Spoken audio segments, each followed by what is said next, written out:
하나님 말씀은 사무엘상 9장 25절에서 10장 8절까지의 말씀입니다. 사무엘상 9장 25절에서 10장 8절까지의 말씀입니다. 사무엘상 9장 25절입니다. 그들이 산당에서 내려 성읍에 들어가서는 사무엘이 사울과 함께 지붕에서 담화하고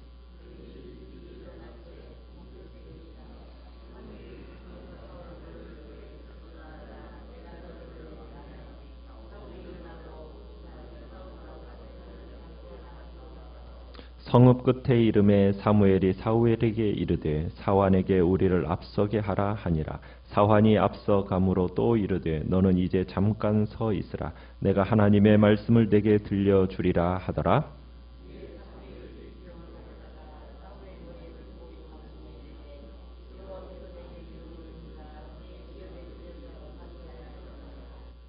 내가 오늘 나를 떠나가다가 베냐민 경계 셀사에 있는 라헬의 묘실 곁에서 두 사람을 만나리니 그들이 내게 이르기를 내가 찾으러 갔던 암나귀들을 찾은지라. 내 아버지가 암나귀들의 염려는 놓았으나 너희로 말미암아 걱정하여 이르되 내 아들을 위하여 어찌하리요 하더라 할 것이요.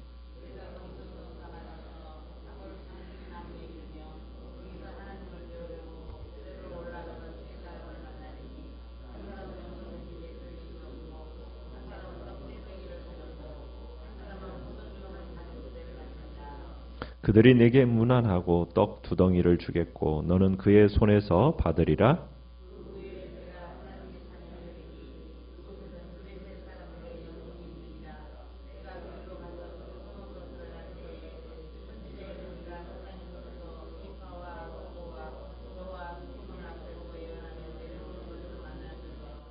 내게는 여호와의 영이 크게 임하리니 너도 그들과 함께 예언을 하고 변하여 새 사람이 되리라.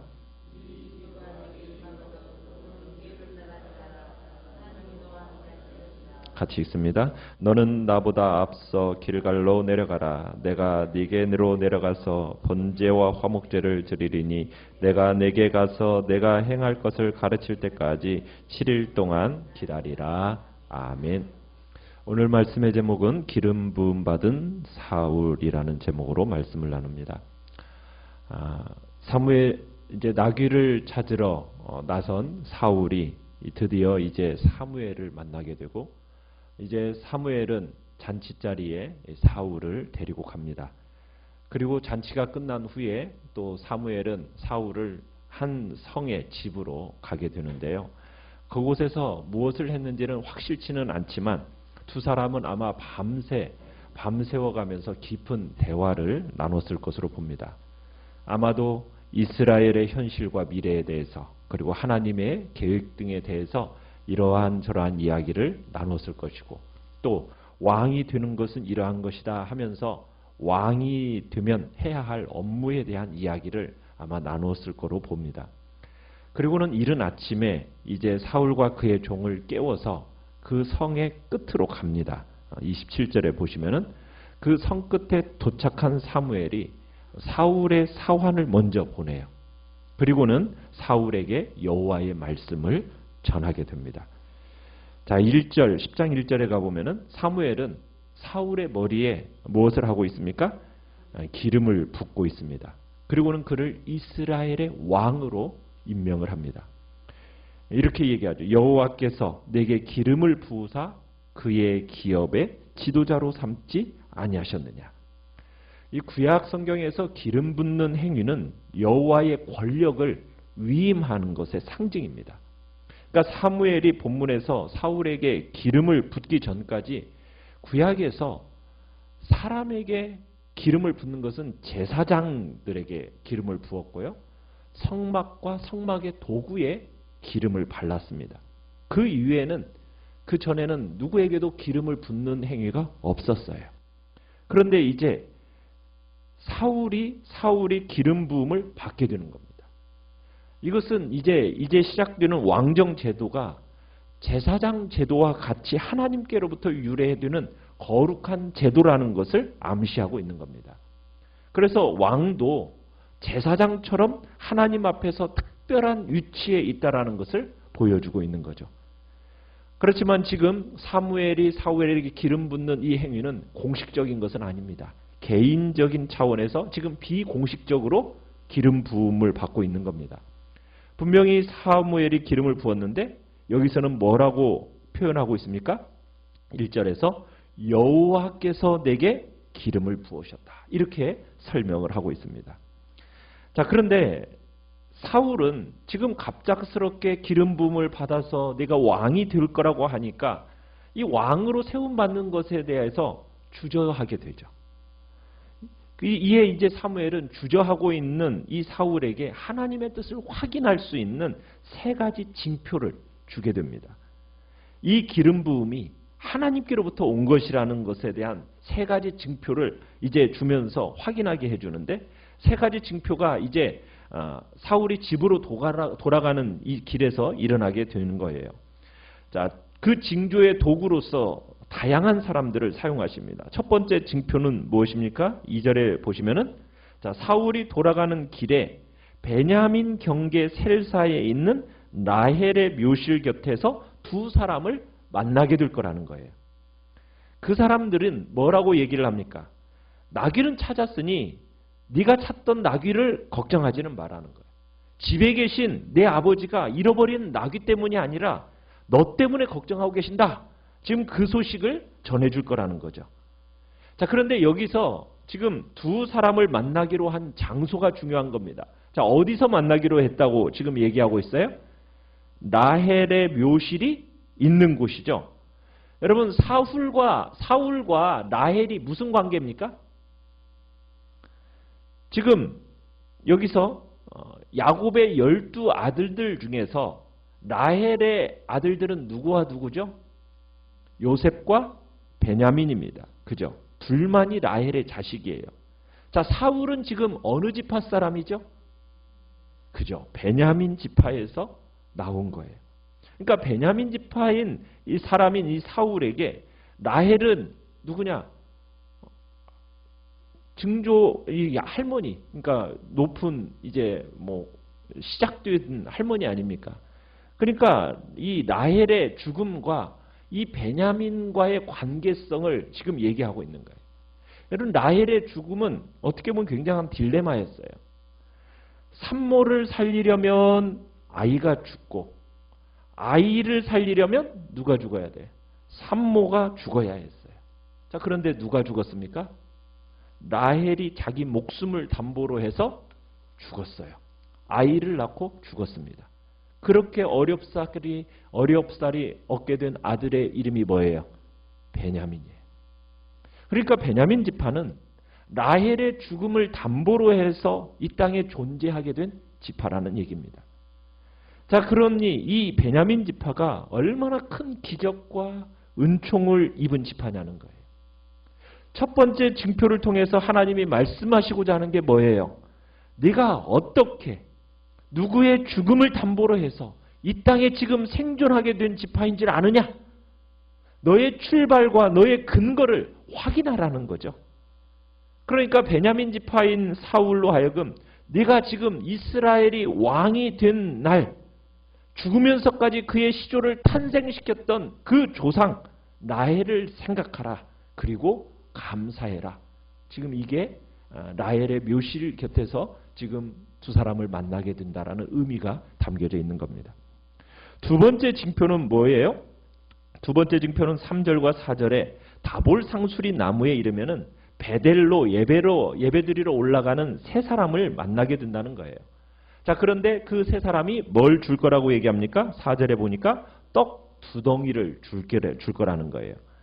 자, 베델, 이 장소, 베델이라는 장소는 어떤 장소입니까? 야곱이 나그네길을 시작할 때 하나님이 야곱의 인생 속에서 최초로 공식적으로 공개적으로 찾아온 현장, 그곳이 바로 베델이죠. 야곱이 꿈속에서 사닥다리 환상을 보고 하나님을 만나서 약속을 받은 사건, 그 후에 생긴 지명이 바로 하나님의 집 베델이라는 곳이에요. 그러니까 베델로 올라가는 세 사람, 뭐하러 올라가고 있다고 얘기하고 있습니까? 하나님을 배우려고. 그러니까 세 사람은 분명히 예배자입니다. 그러면서 사울에게 떡 2덩이를 주고 있는데 이 떡은 보통 떡을 말하는 게 아닙니다. 베델로 올라가서 예배를 드리는 이 행위 속에서 갖고 있는 소유물을 볼 때 이 떡은 진설병으로 보는 거예요. 그러니까 예배 때 하나님 앞에 올려드리는 떡. 이 떡은 누가 먹을 수 있는 겁니까? 그죠? 제사장 그리고 왕만 먹도록 되어 있습니다. 그러니까 진설병이 거룩한 일에 사용되는 것처럼 지금 사울의 임명 또한 거룩하다라는 것을 의미하고 있는 겁니다. 지금 그들이 사울에게 이 떡 2덩이를 주는 사건은 이 일이 지금 하나님께로부터 시작이 되어서 하나님이 사울을 공식적으로 이스라엘의 초대 지도자로 인정하신다. 이 하나의 그림을 지금 보여주고 있는 겁니다. 이제 세 번째 징표가 또 나오죠. 5절 6절에 보시면은 세 번째 징표는 뭡니까? 사울이 성령을 받아서 새 사람이 될 거라는 거예요. 사울이 계속해서 가다가 하나님의 산에 이르면 산당에서 내려오는 선지자 무리를 만나게 될 거라는 거죠. 거기서 여호와의 영이 사울을 새로운 사람으로, 새 사람으로 변화시킬 거라는 겁니다. 그러면서 사울이 이들과 함께 영적인 체험을 하게 됩니다. 그러면서 뭘 하게 된다는 거예요? 예언을 하게 됩니다.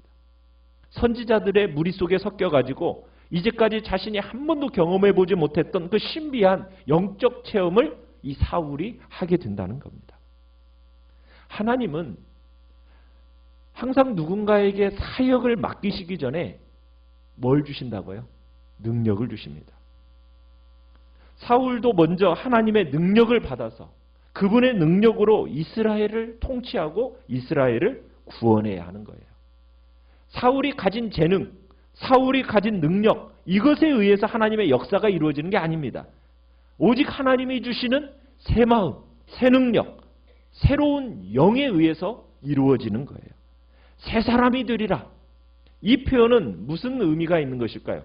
이 새 사람이 되리라는 말은 사울 네가 가지고 있던 세상 지식과 원리, 세상의 질서와 가치 그런 것으로 이 나라를 경영하는 게 아니다. 적어도 이 백성은 하나님의 언약 백성이고 하나님의 언약 공동체이기 때문에 사울 너는 새 사람이 되어야 되고 그래서 반드시 하나님의 원리와 질서와 하나님의 언약의 기초 속에서 이 백성을 섬기고 이 백성을 통치해야 한다. 지금 이 이야기를 하고 있는 겁니다. 교회 안에 다양한 전문가들이 있습니다.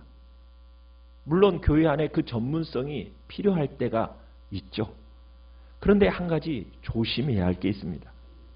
그 전문성이 교회를 운영하는 데 전부가 되어서는 안 된다는 거예요. 교회는 누가 경영하시는 공동체입니까? 하나님이 경영하시는 공동체고 하나님이 통치하시는 영역, 신비한 영역이에요. 그게 신비한 영역이 항상 감추어져 있는 것이 교회 공동체입니다.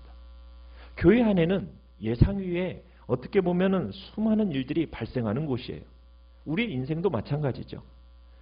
교회라는 공동체는 상식선으로만 가는 곳이 아니에요. 예상대로만 갈 수 있는 것이 아니라는 겁니다. 믿음의 역사가 필요한 곳이 교회인 거죠. 왜? 하나님이 경영하시고 하나님이 통치하시기 때문에. 그래서 우리를 연단시키고 우리를 훈련시키고자 하는 그 신앙의 영역은 항상 순종으로 열리는 겁니다. 순종으로 열려져 가는 곳이 교회 공동체예요. 인간의 상식적으로만 가는 곳이 아니라는 거예요. 말씀과 믿음의 순종이 기반이 되어져서 가는 공동체가 교회 공동체라는 거죠. 그래서 교회 공동체는 오직 주님만 바라보는 순종으로 이루어져 가는 곳이 교회 공동체라는 겁니다. 어떤 세상적인 전문성에 의해서 인간적인 판단과 인간적인 계획 속에서 가는 곳이 아니라는 것을 교회 공동체 속에서 이 사울에게 그 나라를 통치하는 원리로서 새 사람이 되어야 될 것을 말씀하시면서 가르쳐주는 내용인 겁니다. 자, 사무엘은 이 세 가지 사건이 지금 사울을 이스라엘의 지도자로 부르시는 하나님의 징조라고 말하면서 이 연속적인 징조에 믿음으로 응답하라 이렇게 권고를 합니다. 7절에 가보시면은 이 징조가 내게 임하거든 너는 기회를 따라 행하라. 하나님이 너와 함께 하시느니라. 너희는 기회를 따라 행하라. 이 말은 이제 이스라엘의 지도자가 될 준비를 갖추고 하나님의 섭리가 이끄는 대로 믿음으로 응답하고 이제 지도자의 품격과 영성을 갖추어서 행동하라. 이렇게 지금 권고하고 있는 겁니다. 자, 하나님이 사무엘을 통해서 사울에게 이렇게 세 가지 사인을 징표로 이야기해 주시는데 마무리를 겸해서 한 가지를 더해 주세요. 자, 세 가지 징표를 통해서 네가 이제 이 시대에 쓰임 받는 초대 왕이 된 줄 알라. 이렇게 해놓고서는 사울에게 지금 8절에 가보시면 뭘 명령하고 있습니까? 길갈에 가서 7일을 기다려라 라는 기다림을 명령하고 있습니다. 기다림. 나라의 지도자로서 제일 먼저 하나님 앞에서 받은 명령이 뭐냐면요. 기다리라는 거예요. 기다리라. 며칠 동안요? 7일 동안 기다리라. 7이라는 숫자는 성경에서 어떤 숫자예요? 완전을 뜻하는 숫자잖아요. 그러니까 하나님의 완전한 그 타이밍까지 기다려라. 지금 이것을 얘기하고 있는 거예요. 여러분, 인간이 가장 안 되는 부분이 뭔지 아세요? 기다리는 겁니다. 기다림. 우리가 제일 두려워하는 게 뭐냐면 기다림이에요. 가만히 있는 거예요. 이러다가 가만히 있다가 내가 뒤지는 거 아니야? 이러다가 하나님의 계획이 망가지는 거 아니야? 어떤 그런 마음 때문에 기다리라는 것은 정말 우리의 마음의 노심초사, 막 답답하고 급하니까 막 뭔가를 해야 될 것처럼 생각을 하는 거예요. 그래서 하나님의 타이밍, 그것을 기다리지를 못해요.